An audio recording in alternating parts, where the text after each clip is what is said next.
रत्नागिरी जिल्ह्यातील राजापूरच्या शिवसृष्टी प्रकल्पाचं बांधकाम पहिल्याच पावसात खचल्याची घटना समोर आली आहे। महाराष्ट्र शासनाच्या पर्यटन संचालनालयामार्फत सुरू असलेल्या या महत्त्वाकांक्षी प्रकल्पाच्या गुणवत्तेबाबत गंभीर प्रश्न निर्माण झाले। बांधकाम खचल्याच्या संदर्भात नगराध्यक्ष हुस्नबाबू खलिफे यांनी पाहणी करून नाराजी व्यक्त केली। ठेकेदाराची सखोल चौकशी करण्याचे आदेश देण्यात आले। पुढे या घटनेचा अहवाल जिल्हाधिकारी आणि पर्यटन संचालनालयाला सादर केला जाणार आहे। राजन चव्हाण आपले प्रतिनिधी अधिक माहिती देत आहेत। राजन, यापूर्वी सुद्धा सिंधुदुर्गात आपण पाहिलं होतं छत्रपती शिवरायांच्या पुतळ्याच्या बाबतीत असाच प्रकार घडला होता।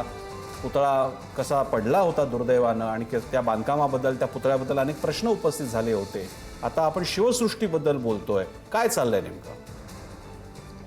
नक्कीच प्रसन्न सर, पाहिलं तर पहिल्याच पावसामध्ये हे महाराष्ट्र शासनाच्या पर्यटन संचालनातर्फे होऊ घातलेल्या महत्त्वाकांक्षी हा प्रकल्प आहे शिवसृष्टीचा।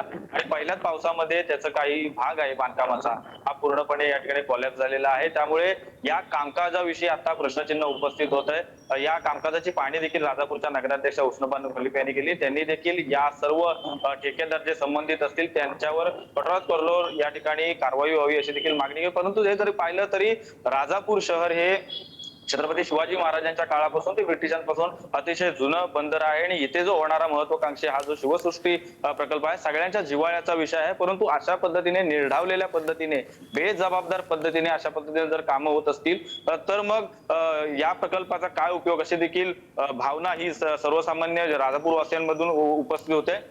या सर्व प्रकाराबाबत आता सविस्तर अहवाल जो आहे तो जिल्हाधिकारी आणि महाराष्ट्र शासनाच्या पर्यटन संचालनाला देण्याचे निर्देश देखील आता नगर परिषद प्रशासनाने दिलेले आहे। एकंदरीत पाहिलं तर या सर्व प्रकाराबाबत आता संबंधित जे ठेकेदार असतील त्यांच्यावर कशा पद्धतीने कारवाई होते हे पाहणे देखील आता महत्त्वाचे ठरणार आहे प्रसन्न सर। परंतु अतिशय लाजिरवाणी गोष्ट आहे की पहिल्याच पावसामध्ये हे अतिशय जे काम आहे निकृष्ट दर्जाचं झालेलं आपल्याला पाहायला मिळत आहे प्रसन्न सर। वाईट स्थिती आहे आणि आपण फक्त हे प्रत्यक्षात समोर आणू शकतो शासनाच्या आणि जनतेच्या।